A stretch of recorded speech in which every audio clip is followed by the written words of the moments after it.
Pag grabing sipon, mag-Decolgen. Sa grabing sipon, Triforce Action Decolgen. Pag grabing sipon, mag-Decolgen. Sa grabing sipon, Triforce Action Decolgen.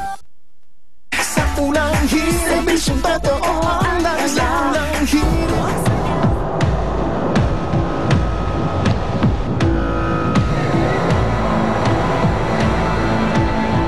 Tinatayang sa loob ng 12 oras, nagbuhos ang ulan na katumbas ng 1 buwan ang bagyong Pedring. At di man direktang dinaanan ng bagyo, naranasan din ng Metro Manila matinding pag-ulan. Resulta nito, malalalim na baha sa ilang kalsada. Sa ilang daan, umabot pa hanggang baywang ang taas ng baha, kaya naman kawawa mga na-stranded. At may kalaliman man ng tubig sa ilang lugar, sinuong pa rin ito ng ilang sasakyan. Ang matinding pagbaha sa ilang bahagi ng Metro Manila, yan ating tatalakayin ngayon. Okay, at makakasama po natin sa pagitan ng telepono, MMDA Chairman Francis Tolentino. Chairman, good morning. Namagigan sa inyo mga viewers. Bagamat hindi natin kontrolado muna itong storm surge na nagdulot po ng pagbaha sa ilang bahagi ng Maynila. Unahin ko lang, may pananagutin ba kayo dito sa mga bumagsak na billboard, Chairman? Yun nga po yung pinaglalaban natin doon sa regulations na labas natin at natali lang tayo ng temporary restraining order. Opo. Nilatag na po tayo mga MMDA regulations dyan na ang gusto po nung petitioner, yung mga Billboard Outdoor Association ay huwag ipatupad. So doon po nakatali yung aming mga kamay ngayon.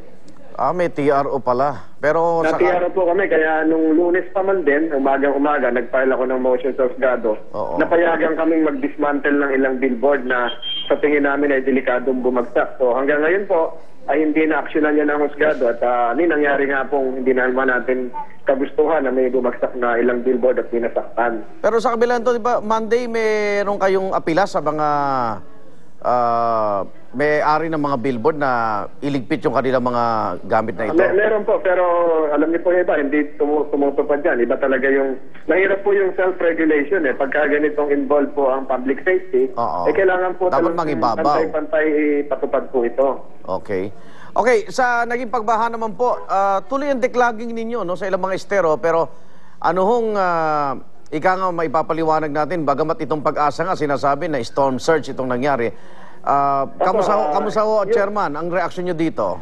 Alam niyo po yung na-declog natin na yung mga flood-prone area, modesty aside, hindi naman po binahayon kagaya po nung Espanya, hindi po talaga gaya dati. Ganon din po yung sa may Silo, yung sa may Tunas, yun po yung ating mga nalinis natin. Itong storm surge na kinatatayo ko po ngayon ay dito sa Ross Boulevard, bunga ng high tide at yung lakas ng hangin. Hindi po ito bahagi at magiging kakibat ng estero cleanup namin. Pero palagi ko po nakatulong yung estero cleanup dahil yung mga areas na inaasahang bumaha ay hindi naman po binaha. Okay, Chairman, alam kong hindi kakayanin ng mga tao nyo na malinis itong mga naging naiwang perwisyo nitong bagyo.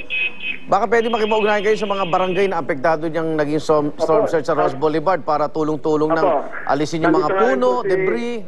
Nandito ang mga kagawa din ng nakita ko si Mayor Lynn. So, ganoon din po sa iba't ibang mga barangay sa Kalakhang, Maynila. Siguro bawat tahanan na po maglinis tayo. Matagal-tagal to pong clean up drive na ito. Kung iaasa lang natin sa pamahalaan. Kanya-kanya linis na po tayo ng mga bakura natin. Okay, pero yung lugar na huya sa Ross Boulevard, matadaanan na ho ba? Magiging normal ho ba yung dali ng trapiko, Chairman? Normal po ang dali ng trapiko. Although may mga putik lamang dito at yung mga natumbang paso nakakalat pa. Pinapaubaya po namin sa Manila City Hall dahil mga kagamitan po nila sa mga brick tiles dito sa pavement at yung mga paso. So, magkatulong po ang MMDA ngayon at sa City Hall ng Maynila sa pag-clean up nitong Manila Bay. Hindi ba kayo nagagalit sa mga iniwan ng baha na nakita nyo, plastic, basura, nagaling din sa mga tao? Sa ganitong panahon po, hindi dapat siguro uminit ang ulo. Dapat po magtulong-tulong muna tayo. May mga baklag pa nga ho rito. Galing Cavite naman ho ito. Natangay din yan. Tulong-tulong muna ho tayo maglinis. Okay, kamusta yung pumping station natin ngayon, Chairman?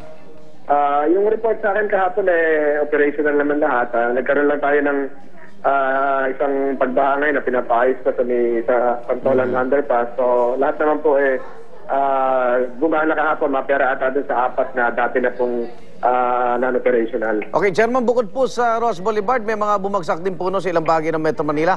May mga tao na rin po kayo doon? Marami po at ito nga, may mga Report. ginagamit natin yung ilang chainsaw. Okay. Ito yung akasya rito sa may Grand Boulevard Hotel. Opo. Marami rin po sa Commonwealth, yung mga malalaking puno. At Opo. itawag po ngayon si Mayor Tiangco ng Navotas na tulungan sila na malinis yung main artery nila sa papuntang Navotas. Okay. Di na kita abalahin. Alam kong malaking trabaho pa ito sa maghapon. Chairman, salamat sa oras, ha? Maraming salamat po sa pagkakataong ito at mabuhay po kayo. MMDA Chairman Francis Tolentino, yan po ating naging tala. Kaya mga igan, magbabalik ang serbisyong totoo ng unang hirit.